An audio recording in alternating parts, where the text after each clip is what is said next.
do. talk about that. Hi, Cairo. Excellent. All right. So we also, happy Pie Day, which I didn't realize until about an hour ago when people were posting their pie recipes. So happy Pie Day. Happy Pie Day. Again, exclusively pretty much to America that puts month before days, but still, Pie Day. Yes. I just realized I'm also mirrored again, but it's fine. Okay. we're good. We're here. We're here. We're making it happen somehow. Yeah, exactly. Somehow something's coming together. I'm not sure how, but somehow. Exactly. Okay, excellent. This week we are starting season 5. I know. So exciting. So exciting. We are going to be talking about the episodes 1 through 6. We're talking about Apocalypse Rising, the ship, looking for Parmok in all the wrong places, nor the battle to the strong, the assignment, and trials and tribulations, which I'm going to bank some serious time for. It's valid. So good. So fun. It's so good. Yeah, so much on Pie Day. It's pretty fabulous. So, Apocalypse Rising is the first episode. Should we just dive in? Are we ready? Let's do it. All right. Yep. So we have Apocalypse Rising. This is where they suspect... So we have just ended the 4th season with Odo being made human. And he basically comes back, sees a Gowron making a statement, and he's like, that dude's a changeling. And then cut to this episode. So thinking that a changeling is impersonating Gowron, DS9 crew take a mission to expose the imposter by disguising themselves as Klingons. And at the end, so they go and infiltrate the Klingon Empire, and basically at the end they realize that Odo was actually fed false intelligence that Gowron was a changeling, which would have led to them assassinating Gowron, which would have allowed the fake Martok, who's the changeling, to take control of the Klingon Empire. Dun, dun, dun. Mm. So now we have a ceasefire between the Klingons and the Federation. So the Klingons as the bad guys are now removed from that. And we're just focused on the Dominion for now. For now. For now. All right. So yeah, good espionage episode. What'd you think of this one? Good espionage episode. Good Klingon episode. I liked this whole setup this time. Good. Yay. Yeah, it was good. But yeah, pretty good intro to the next season. As a season premiere episode, I was like, yeah, this fits the bill. We come out of the gate running. Yeah. Yep. And I don't know why, I'm kind of happy that Gowron was not a changeling. Oh, crazy eyes. yeah. He's just being his normal crazy self.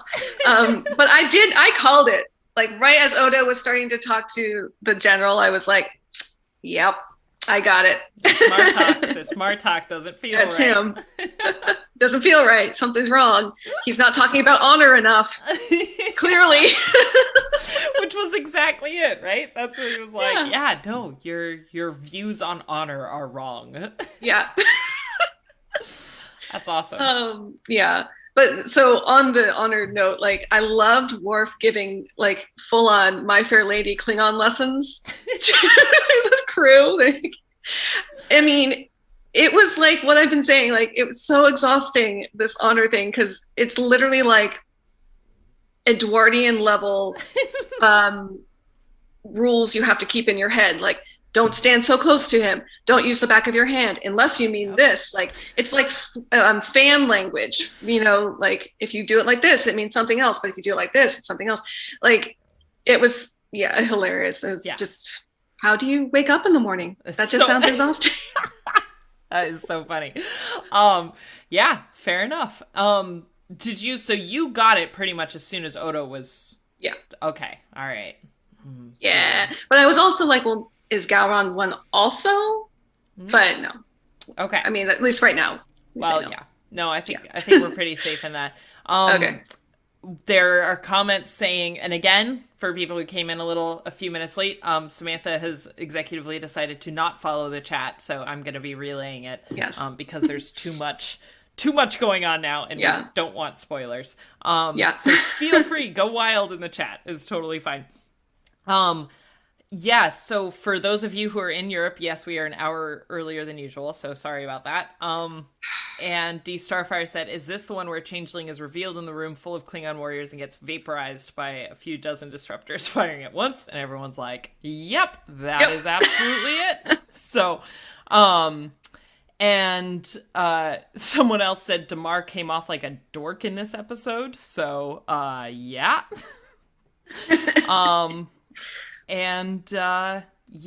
Any other thoughts on this one?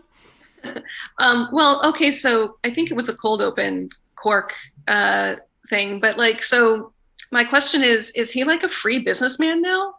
Because he's started the bar up again without the FDA or the FCA. FCA, right? Yeah, FCA. Like he started it from the ground up, and so is he like not beholden to Ferengi policies?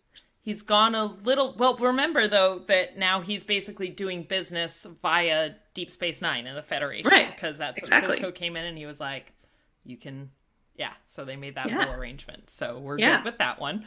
But yeah, the FCA, no Ferengi may do business here signs are still up in the bar. Cairo. Good call. Good. All right. And Bahana said Ferengi can get in trouble for visiting Quarks now. So important things. Still, to note. I see. Yeah. All right. I did not know. And a few comments. DS Snyder fan and Cairo were talking about O'Brien being a Klingon. Mm-hmm. DS Snyder says O'Brien is a handsome Klingon.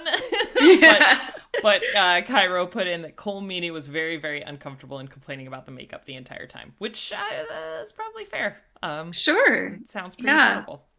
There's certain aspects to the makeup that are a little uncomfortable. I'm not going to lie. Yeah, indeed.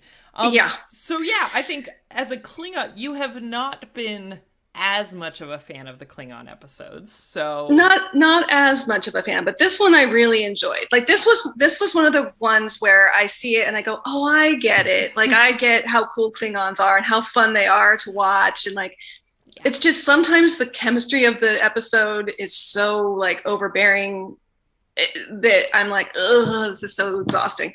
But this was one of those ones where it was like balanced enough where I was like, I get it now. Yeah. No, fair enough. And I do think they do a great job of that when they're all in the sort of that night before party mode, and you're like, exactly. Actually, I want to hang out here. Actually, you're cool. Yeah, exactly. Yeah. And I love that like brief cutscene where they have like, they show the blood wine level and then they show it like that. And the chaos just reigns from there. Yeah, it's pretty fabulous. The other thing that was pointed out, and I think someone mentioned this in the chat as well. Oh, Bahana mentioned Odo develops a taste for alcohol. Right. He does. Yeah. Kindred spirit, Odo. Kindred spirit.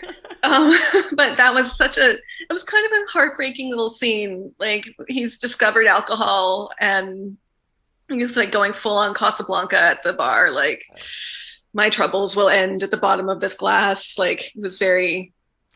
I think you make an excellent reference point, which is to Casablanca. I think like that's a great, because it is very much that like walk into the bar and he's sitting there and it's just like my whole life. This is all that matters is my fear. Exactly. Listen to the bubbles. Exactly. I did love too that they all took some sort of inhibitor for the blood wine, that they were like, man, if that was an important step. If we didn't have this, we'd be in big trouble right now. Yeah, we do like our blood wine. Yes. Awesome. I also do, you mentioned this earlier, but I really love your reference to My Fair Lady. Like, okay, this is how it works. And this is how it works. Especially it's great for Worf too, because he now has that chance to be like, all right, guys, I know how this works. I've been studying. Yes. Exactly. Love it. You must act like this, but not like that, but like that sometimes. Exactly.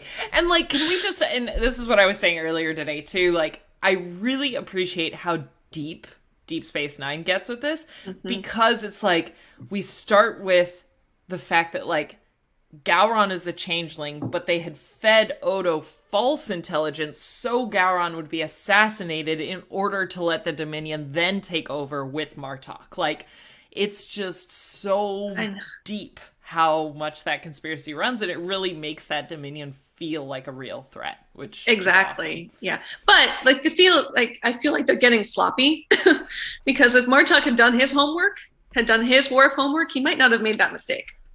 Excellent point.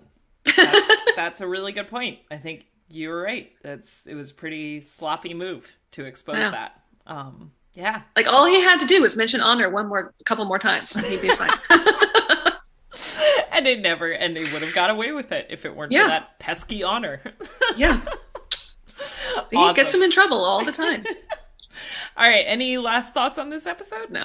Okay. So the next episode is the ship. This is where the DS9 crew are in the Gamma Quadrant. They basically are conducting this mineral survey for resources that they can sort of feed throughout the war going on right now. A Dominion warship crashes near their location, and they basically on board, it's Jem'Hadar, Vorta, and a dying changeling. Or a dying changeling is on there, then a Vorta and the Jem'Hadar show up. And pretty intense episode. It kind of ends with one of the crew, well, multiple of the crew, but particularly tracking one of them, Muniz. He dies. I think 5 of them in total have died on the away mission. And then once the changeling dies, they all basically die by suicide for allowing the death of a founder, and Starfleet just salvages the ship. It's like pretty tough. And there's some pretty heated interactions. It's not Aqua was mentioning the tough call with Brian and Bashir. It was O'Brien and Worf. I think they get into it in this episode, right? Was that? That sounds familiar. Yeah. Yes. There's it's a pretty tough episode. So the overall thing is really just dealing with that like heavy war responsibility, dealing with loss, dealing with failure of missions. But what'd you think of this one? Yeah, like you say, just really tough, very much a pressure cooker type episode when they're funneled into the ship.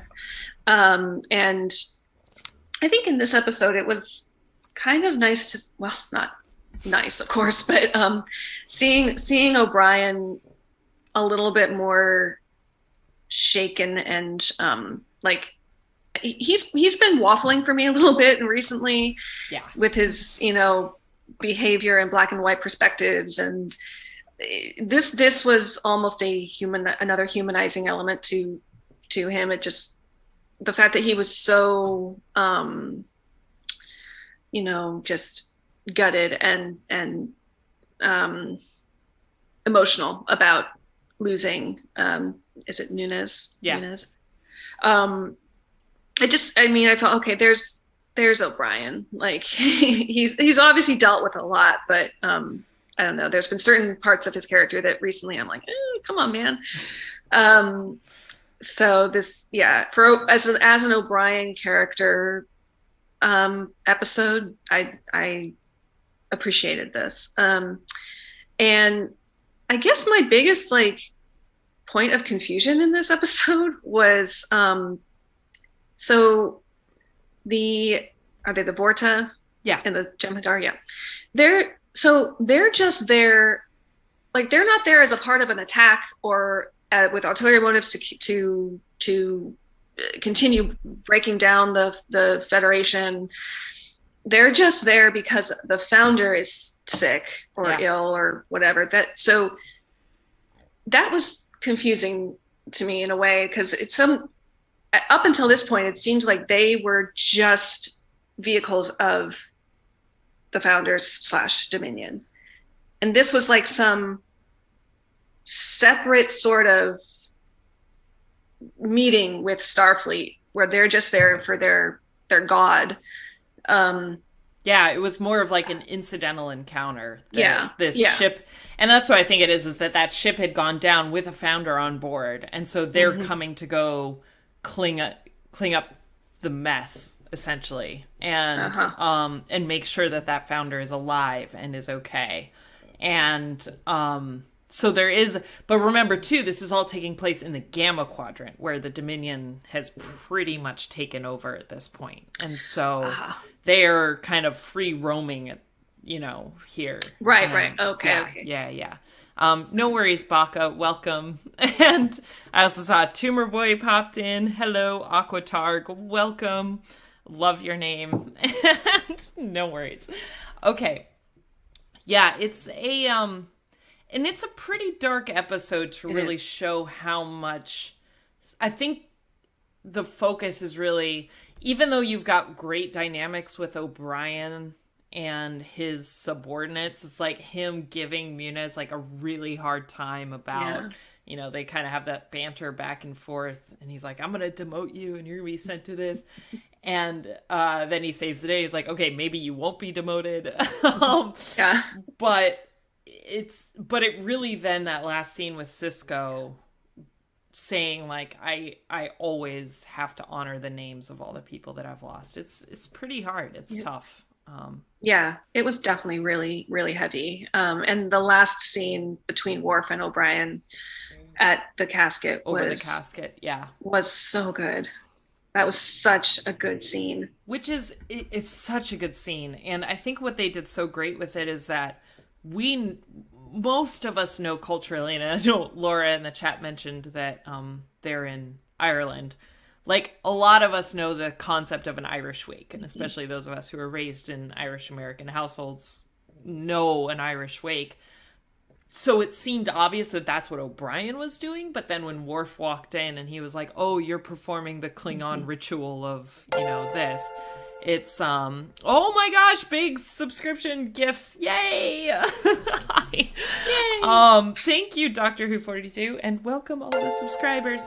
You're going to get a whole bunch of notifications coming in right about now. But yeah, I just love how much they really emphasized this as like a cross-cultural ritual. And it was a really, really sweet scene. It was. Tumor Boy did the same thing. Oh, yay! There's so many. Okay, Cairo, before it disappears in the chat, I think the focus is on how different the Federation and the Dominion are, and the lack of trust between them can cause so much death and harm. I think that's a really good point right there, too. Absolutely, yeah. And yeah, all the Garrick jazz hands. Sorry, Samantha can't see any of this because she's removed herself from the chat and Twitch for spoiler concerns. For spoiler reasons. Yeah, so I'm having to relay all of this. So sorry, the Samantha, FYI, it's very busy right now.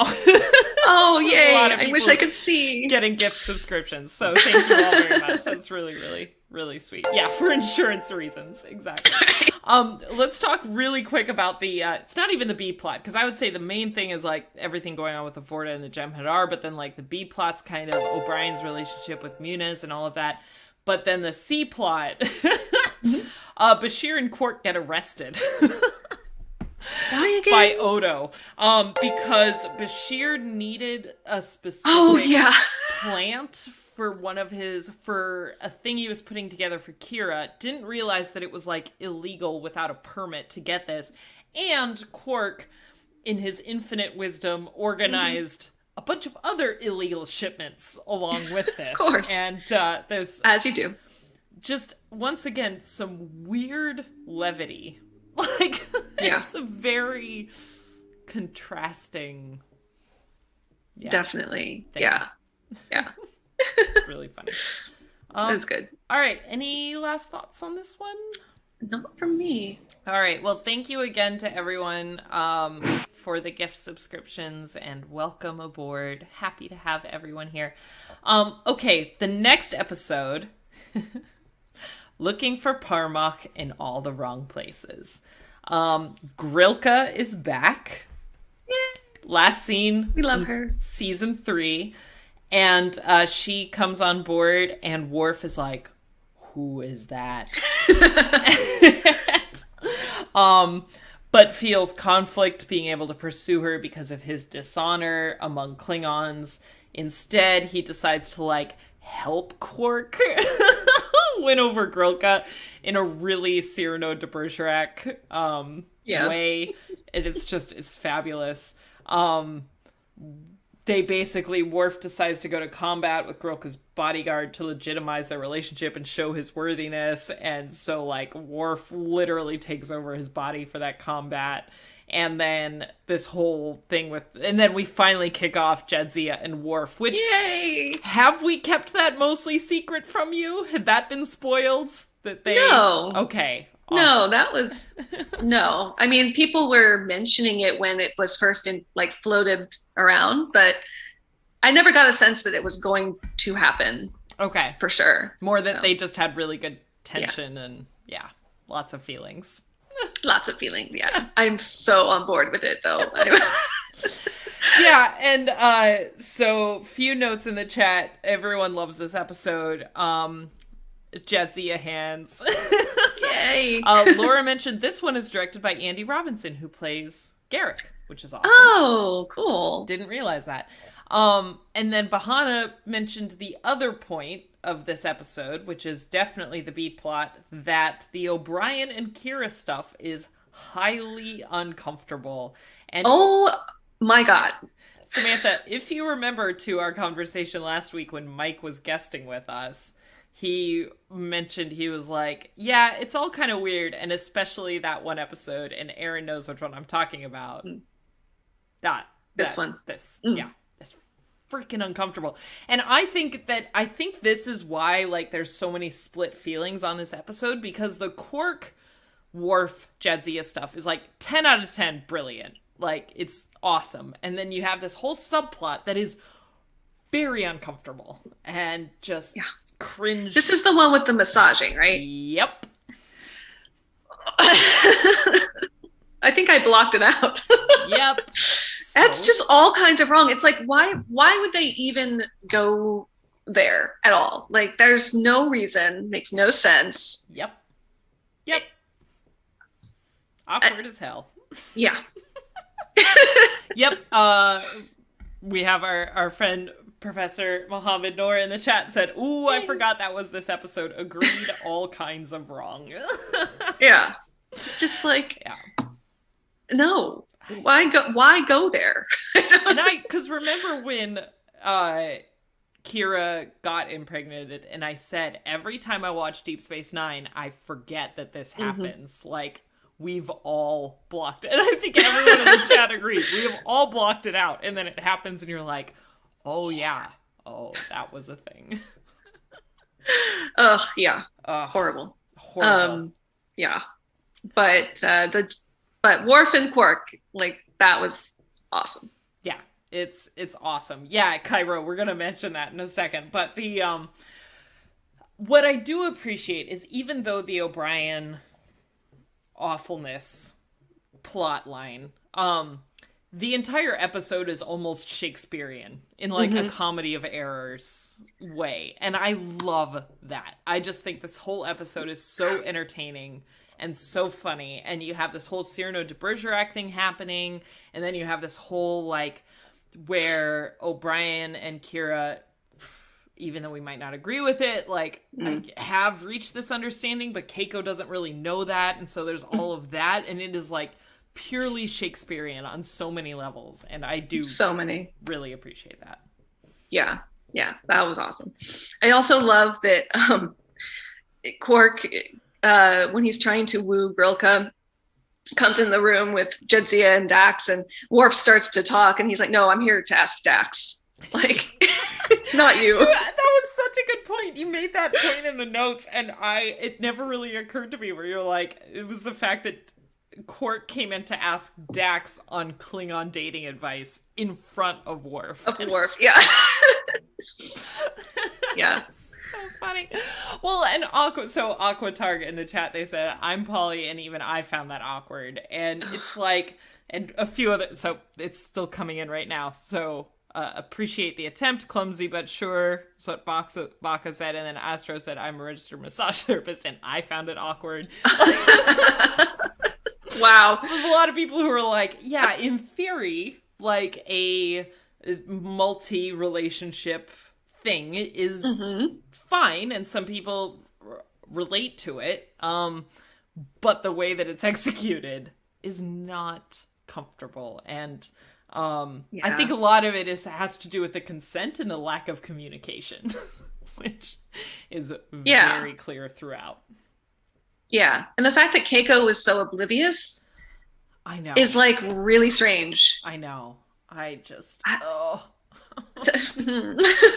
Yeah, the fact, and I mean, I think that's like maybe the only redeeming aspect of that episode is when Keiko kind of shoves them off together and they're sitting in that shuttle.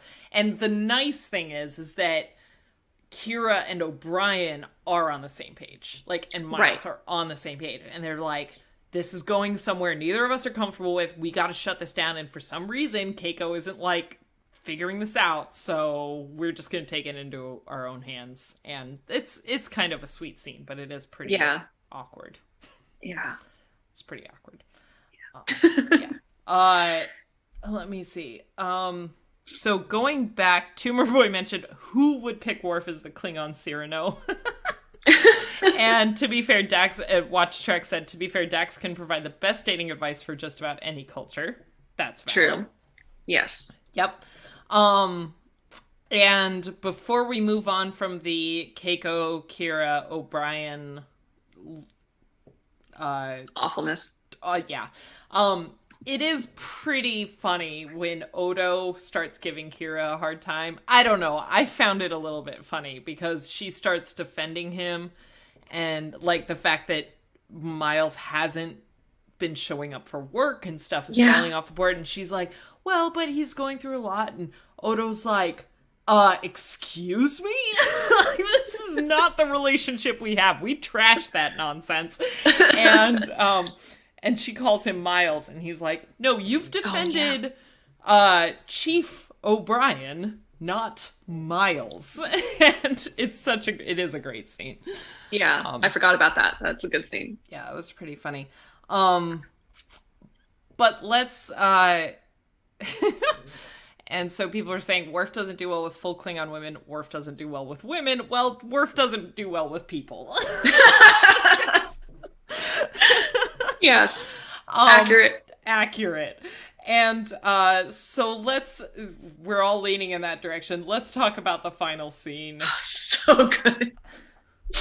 In the med bay when Quark is being treated for multiple fractures after finally quarking his way out of that situation. And him and Grilka have obviously done their thing. Mm-hmm. And then Worf and Jadzia limp into the medbay. I just love Bashir's reactions. Basically, he's just like, don't tell me. Just go over there. I don't want to hear it. I'm never gonna ask again what someone's here for. It was so great. Perfect comic timing, and and I feel like it really naturally revealed them as a couple.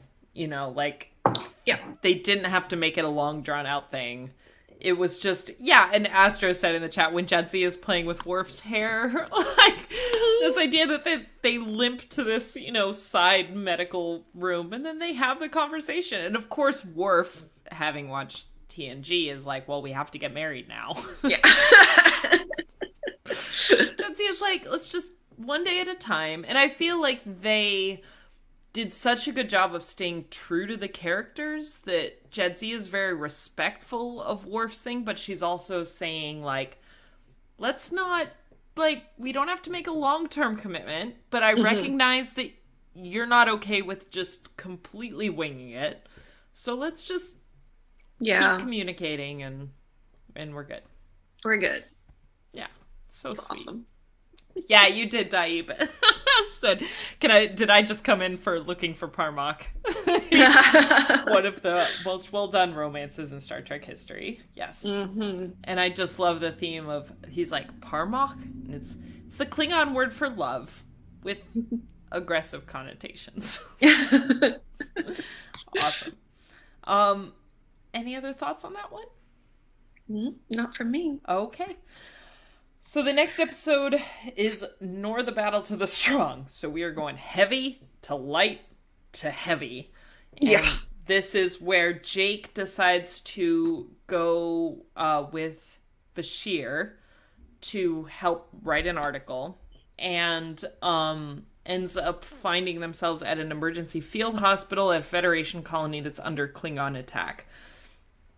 Very tough episode. Jake has a hard time dealing with the reality of war and the reality of humanity, and ends up writing an article really that he acknowledges the line between courage and cowardice is much thinner than he had thought.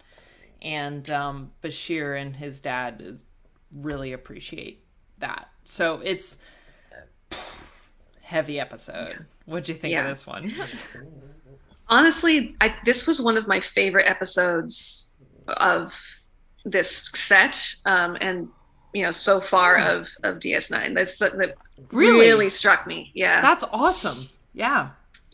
And I think largely because we've seen some of Jake, independent episodes, but we haven't seen him like out in the field essentially. And I like that they have been focusing on building his character, because he could easily be someone that you don't see for, a season, and you doesn't really, you forget about him, but they're really doing a good job of keeping him in the loop. And I've loved seeing him with Cisco, but this was really great to see him exert some independence and be out on his own and build that character. And what he went through, I think, was just really, it was so great to see him dealing with that. It's a very real situation. And the fact that the episode kind of deals with desertion and, what that means for a person, what it means for their place in society, and the fact that there's such a stigma around it, but that whole cowardice versus courage line is really, really powerful. Yeah, to remind people, if you haven't watched this recently, this is the one too where they get to this field hospital, and one of the first people he interacts with is a Federation soldier who essentially has this knife wound that looks like it's self-inflicted. And Jake literally can't wrap his head around that it's just, why would you do that? And then it goes through this whole evolution. Again, just to remind people, Samantha is no longer monitoring the chat, so I'm carrying that on, so you don't have to worry about spoilers, but I'm going to reiterate some points that are brought up. A lot of people agree that this is one of the best episodes. Bahana says it's a well-made episode. I don't like to watch it often, though. It's, pretty rough. Cairo, it's a great story. Laura, great one. Daib said it's one of the first DS9 episodes, but not the last, to show how rough war is, whether or not you're really into Star Trek or not. Watch Trek, everyone, agrees. It's fabulous. Yeah. Todd mentioned this was a kind of copy of an old MASH episode, which is fair, but it's the same theme. I mean, see that. Yeah. MASH was great at showing that brutality and the gray line of war. It was really good at that. And and so you kind of mentioned this, addressing the deserter mentality. Like, there's other stuff that's shown that. I think you listed a few here that it reminded you of. Yeah, I mean, just in terms of where we've seen this not shown in a black and white way is like All Quiet on the Western Front, or Downton Abbey. There's those places where it's shown as not black and white. And this reminded me of those types of stories. Yeah, for sure. It's a really good one. And yeah, Astro, I'm looking forward to watching that one, but Samantha's not in the chat, so I'm not going to mention which one. and that's why you're no longer in the chat. That's why. Yep. I'm gonna have fun watching these back. Like once I'm done with this, then I'm like, oh, that's what they were saying. for sure. But yeah, I mean, we kind of glossed over it, but really, I think the biggest thing that this episode gets across, in addition to talking about how difficult war is, was asserting that independence for Jake. Yes. And that he is now his own, like any kid growing up. And that's kind of the crazy thing of watching these, is it's like, we're in the 5th season, so we've now followed Jake for like 5 years. He's grown up, and now he's figuring stuff out, and this is a hard lesson to learn. Yeah, there was so much here about that independence side. Like, this is the first time Sisko's not really with him. And so it's like when you're on your own for the first time, and like you get sick and you have to figure out how to make yourself better. Like, other than calling your parent, there's you have to figure it out. And there was, so that was like the parallel storyline here for Jake, was, other than the immediacy of having to deal with the actual horrible situation, is also I'm actually here on my own. I need to take charge on my own. So it was intense. Yeah, it's a tough one. Todd put the particular episode of MASH that people were thinking of in here as Private Charles Lamb, so thank you. Okay, any last thoughts? One last thing. You had a note in here I thought was really good, that you got the sense that he may have chosen Bashir for a reason.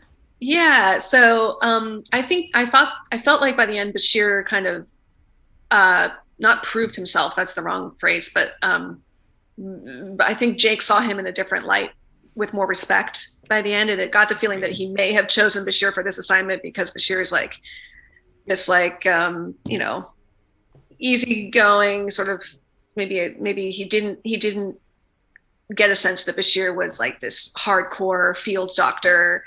Yeah. I mean, they were supposed to go to a conference, right? Yeah, I think so. Yeah. So I think it seemed like he may have chosen Bashir because he was going to be easy. Yeah. Person to interview, and a cool story, but not actually experiencing the story. Yeah. And then I think during the episode, he got a different sense of Bashir with a lot more respect. Yeah, I agree, and I think that's really insightful. Yeah. Agree, Daib. We'll leave it at that. Okay. The people, and because I love Bashir, anyone who earns respect for Bashir, I'm like, yep. See, exactly. I love it. Okay. Any last thoughts? That was kind of the last one for me. So the assignment. This episode introduces the Paw Wraiths. And this is the one where Keiko, who is getting no favors in this season, has been possessed by one of the Paw Wraiths to coerce Miles into carrying out an attack against the Prophets. Evil Keiko. Thank you, Bahana. Evil Keiko. That basically sums it up. I mean, the overall feel of it is Invasion of the Body Snatchers. And for sure. In a kind of cool way. Personally, kind of a cool way. Sort of cool.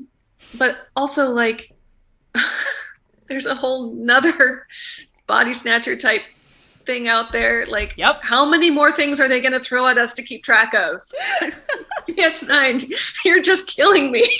Well, I had this thought, because this is one of those where, because we're watching it, and I'm watching it in the mindset of someone who's watching it for the first time, I was like, oh my god, they just introduced another bad guy.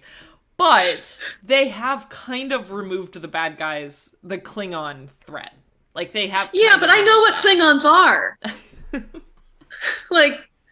That's easy. This is like... There's all different, like, organizations plus species. Like... And also, this is one that does the same kind of thing as the Changeling. Yeah. And so now it's like, well, is it a Paw Wraith or is it a Changeling? Am I going to have to guess that now? You make an excellent point, and I think that's completely valid. I will say, in a not spoilery way, I think DS9 does do a good job of, like, if it's the Paw Wraiths, you know it's the Paw Wraiths. Like, they come in and they're just like, so you're never going to be in that situation where you feel like, is it a Changeling or is it the Paw Wraiths? Like, if it's the Paw Wraiths, you'll know it. And it'll be pretty obvious. And it's fabulous. So we also have about half a dozen people in the chat mentioning Rom in this episode. This is the one. Yeah. Oh. Because evil Keiko essentially tells O'Brien to frame Rom. Or O'Brien, I think actually he voluntarily, like, he tells Rom to do one of the things and then lets him take the fall for it. Mm-hmm. And that's tough. That's that's hard to watch. Yeah. Yeah, it's hard. This was just, I don't know. I didn't love this episode other than Rom being awesome Rom, but it was just a lot. Like, come on. Rom being awesome. Yeah, that's fair enough. There are two constants Christoph said there's two constants in Deep Space Nine. Sisko's baseball and O'Brien must suffer. And that's that is valid. I felt that this was even though I think I don't hate this episode. Like, I think that it's very stressful in a good way, in an Invasion of the Body Snatchers way, because you don't know how they're going to get out of it, and you don't see an obvious out where you're like, oh, Brian, why don't you just do this? You're like, shit. Because she's really on top of anything he could possibly do. And this was one of those things where normally they can reconfigure something and it'll be fine. But everything he could have done in that guise, like, she was on top of. So that was very stressful. It's stressful and it's effective. And then Dipe mentioned Rom ends up saving the day, figuring out what's actually going on and letting O'Brien figure out what he has to do. And then Rom, but he gets recognized for that, and he does. I appreciate that. So, that's pretty sweet. But welcome to the Paw Wraiths. And so they're essentially like the demonic versions of the prophets. And so that's really what it sums up to. And we are going to end up not loving the Paw Wraiths, but loving the Paw Wraith plots. So it'll be okay. We'll see. Jury's still out, but I trust you. Fair enough. And he does end up getting put on the day shift, which is adorable. With his eggs. Okay. Last episode. Here we go. Strap in. Okay. So we're going to talk about Trials and Tribulations. And Samantha has never seen a TOS episode until this week, and we did a live watch party of TOS. It was exciting. Your first ever original series watching of Trouble with Tribbles. So let's recap that really quick. How did you like Trouble with Tribbles? What were your thoughts on the original series? It was so much fun. I was honestly kind of worried because, like, I was afraid it was going to be really dated and there was going to be, I don't know. I honestly thought it was going to be kind of boring. I don't know why. Fair enough. But, but it really was so much levity. The dialogue was hilarious. I mean, and it was my first time ever seeing a full episode with Kirk and Spock, and I was like, there they are! So it was really fun. The Klingons were very confusing, but other than that... You mean the Klingons? Yeah. Or the Klingons. Or, they had all sorts of names. It was fabulous. and I was sort of worried about like the effects and that kind of thing, like not being able to connect to it at all, but that actually didn't happen. So it was fun. That's awesome. Did the because I think if you've never watched Star Trek, you still have an image in your mind of who Kirk and Spock and even McCoy and Scotty are. Like, did that live up, or yeah it did? Because my first introduction to Star Trek really was the Kelvin Timeline movies, where they are referencing all these characters. So I was like, oh, there's the original, and like I know that name. And then Scotty we saw in Next Gen. Next Gen. That actor comes back with, and he and Geordi pal around. And I cry a lot. Yeah. So I was like, oh, there he is. It's his younger self. And like, so all these connections were really fun for me. That's awesome. I'm so glad. So yeah, in case anyone doesn't remember, Trials and Tribulations, this is the one where it opens on Deep Space Nine, and Sisko is getting a visit from the temporal agents, which is hilarious in its own right, being dressed down and being interviewed for having time traveled. And then we get the flashback to their time travel incident, which was basically caused by the Orb of Time, the Bajoran Orb of Time. And we had a new appearance of Darwin, who was the guy in Trouble with Tribbles in the 1960s, who was a Klingon in disguise. And this is actually the same actor 30 years later who is playing himself. And he's trying to go back in time to kill Kirk, so his whole life doesn't get derailed when he gets caught in the Trouble with Tribbles episode. It's freaking brilliant. It's so funny. And like I've been hearing about Tribbles for a long time now, and like being like, what are they? They just look like little pillows, like in all the like screenshots and stuff. And of course, I've seen that GIF of Kirk and everything. I've seen that, and I'm like, what in the world is this? And I'm kind of also already I'm kind of like still there. What in the world is a Tribble? But I've like seen the actual episode. Very excited. That's awesome. I love it. Yeah, they oh god, there's so many good notes with this. So it's a little overwhelming knowing where to start with this, but I'll go through the chat really quick. Todd actually gave some nice backstory to say that Ira Bear, who's Deep Space Nine producer, said that they'd been discussing the possibilities of a Tribble sequel and how that would work. They went for lunch one day, and Bear said they happened to see the guy who played Darwin at a Beverly Hills pizzeria, and that chance encounter got the gears working, and they included Brill and Darwin in the Tribulations script. Good backstory. Yep. That's crazy. Yeah. We'll talk about the Klingons. We'll talk about the temporal investigations. We'll talk about how they changed the looks of the Klingons over and over. Yeah, people love this episode for all the best reasons. Genuinely, I think this is one of my favorite episodes of all time. It's just easily so funny. Yeah, it's so great. And I just love the connections. Like I was saying, like this would have been fun to watch without seeing the original series episode, but like infinitely more fun and to watch having seen that. Awesome.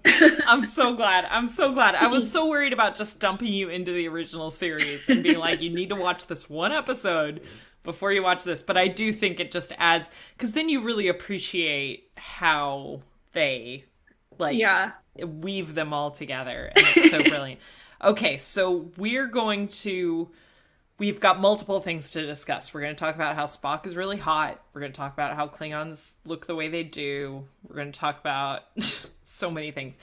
Let's talk about the Klingon thing, because I think that's hilarious. That's one of the most obvious things, I think, probably for you, going back to watch the original series and see the Klingons. And what did you think of that? Well, I mean, they just look like humans. I mean, with like a slightly bushy eyebrows. Like there wasn't anything differentiating about them. And I knew that. Like I think I've looked it up a couple times. Just looking at stuff about the Klingon makeup, and so I've seen that they've had this evolution of how they look, but that's quite an evolution. Yeah. And I love the explanation where they all turn to Worf and they're like, what do you have to say about this? And he's like, it is a long story. We don't discuss it with outsiders. Right. But I'm like, but why? Like, I need to know. So that will come back in Enterprise, which we'll watch eventually. But remembering that Enterprise hadn't aired at this point. So this was a brilliant way, I think, of them explaining the Klingons. But not. But not. Yeah, as Trek Nerd said, the clean gons.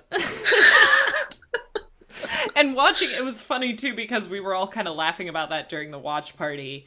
And then watching this episode again, noticing that actually Darwin, his first thing when he comes in and orders the Raktajino is like, it's a clean gone coffee. And like, he does say the Klingon word like in a really weird way. It's really brilliant. Yeah. All right, what else are we going to talk about? We're going to talk about, speaking of the Klingons, the foul-smelling Klingons.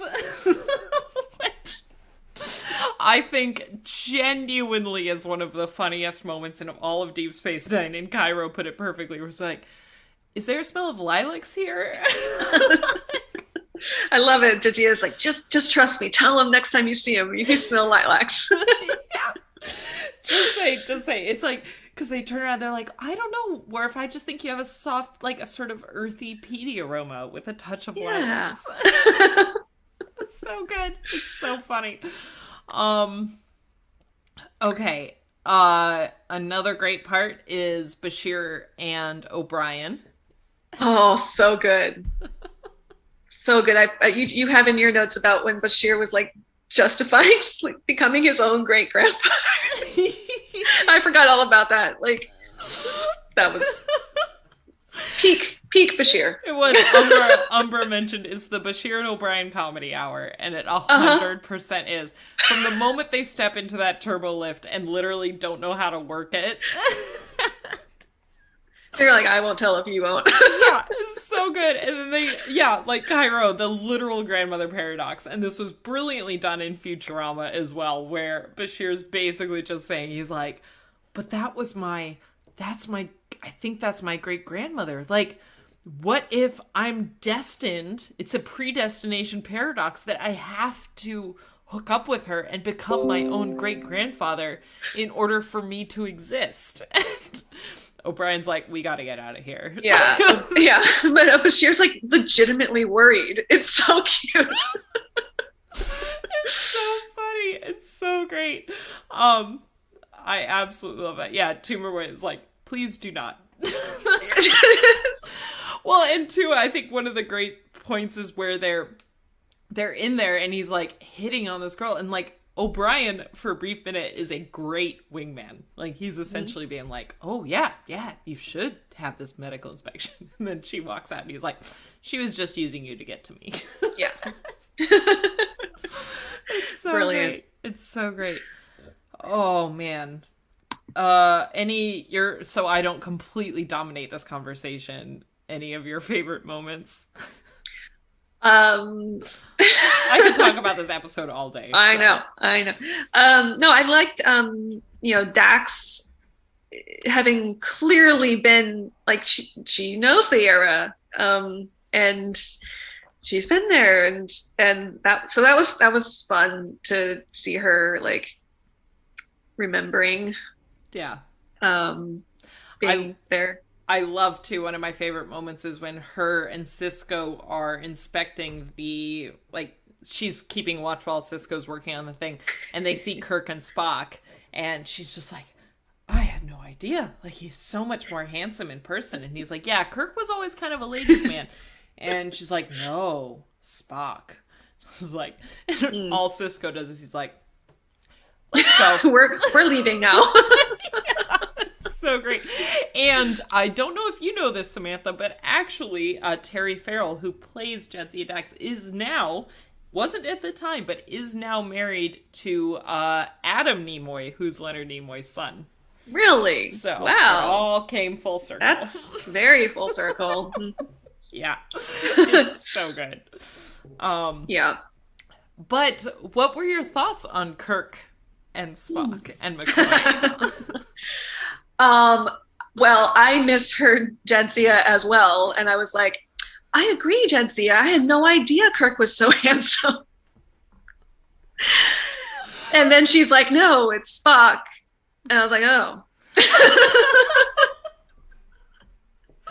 See, for those of us who have been deeply in love with Leonard Nimoy, it's very nice validation. I imagine. Thank you. I think Leonard Nimoy is probably a very handsome guy, not Spock, if that makes sense. You just don't get it, but that's fine. I guess he's wearing too much makeup. It's a little, it's just, I don't know. We have different tastes, and that's okay. We do. It's fine. But let's also talk about the fact, as people are starting to mention in the chat, Dax and McCoy definitely did the nasty and the pasty. I would agree. He has the hands of a surgeon. Oh man. So good. It's so good. And I just think overall, okay, Laura asked probably the good question, so I don't just continue fangirling over this episode. Does this make you want to watch more TOS? Yes, 100%. And I was kind of worried, but this, like, things moved quicker than I expected in terms of, I guess, the dialogue and stuff, and it felt way more accessible than I was expecting. So yes, absolutely. That's awesome. That's awesome. Yeah. I think that is one of those things that people, especially if you're coming into Star Trek new, you kind of have in your mind, like, that TOS is kind of dated, and that you're just like, okay, like, I maybe could get into it, but I feel like that was just a throughput to get into all of this other stuff. But actually, when you go watch it, like, I would say with as much success as the other shows, it's very well written, and it is very funny and witty, and there's great characters there. Everyone's sharing they're like, just don't watch Spock's brain. Brain? What is brain? Brain. It's Spock's brain. The brain episode with Spock's brain. It is. I was watching this recently, so just sidebar.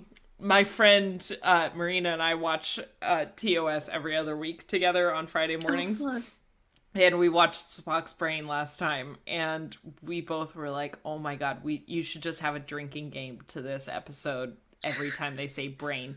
And I don't think it would be that bad as an episode if they didn't say brain every 30 seconds.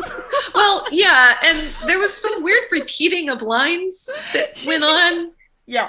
Is that like a thing? I think that's probably fair. Yeah, that there are some great, like, I think sometimes the stories are so good to make up for the effects, and the acting is really good, but it's pretty fabulous. So I did think it was funny. The Enterprise, like, you can just seeing it in this time, it's like clearly like a model hanging in, like, it's just so, like, just there as like a model. It looks like Captain Proton. I was like, yeah, exactly. Captain Proton episode. Yeah, that's totally fair. I do love the scene with Scotty that they kept in to this one, where the Klingons are like trashing Kirk, and then they start trashing the Enterprise, and that's when it goes down. It goes down. And the last thought I had on this was, I think they did a brilliant job of the last scene with Sisko talking to Kirk. I felt that was a really natural thing. I don't know, did that resonate with you at all? Or yeah, I thought so. I thought that worked really well. Awesome. And I just love that they were all fanboying and girling too, about being like, there's Kirk. You know, like I got to talk to him. Yeah. So that was cool. And I love, that's the conversation with the temporal agents, is they're like, dude, I would have done this. I would have done the same. Yeah. I didn't do anything wrong. It's okay. They merged the footage together so well. So that note, I could just quote this episode for another hour, so I'm gonna cut ourselves off.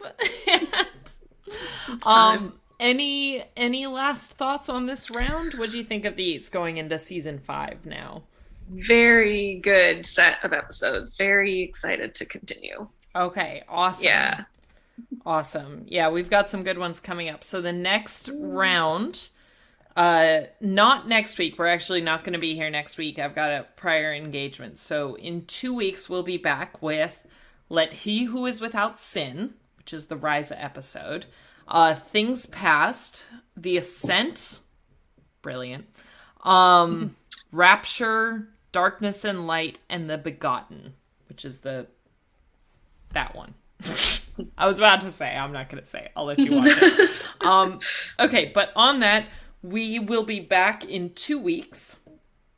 Thank you, everyone, for being here and the support and the good times. Samantha, I'm sorry you're missing out on some of the chat. I know, I miss seeing all of your lovely usernames, but I can't. It's all good. Yes, and thank you, Professor North, for plugging my WonderCon at Home panel, which is going to be the day before our next Star Trek Sunday on March 27th.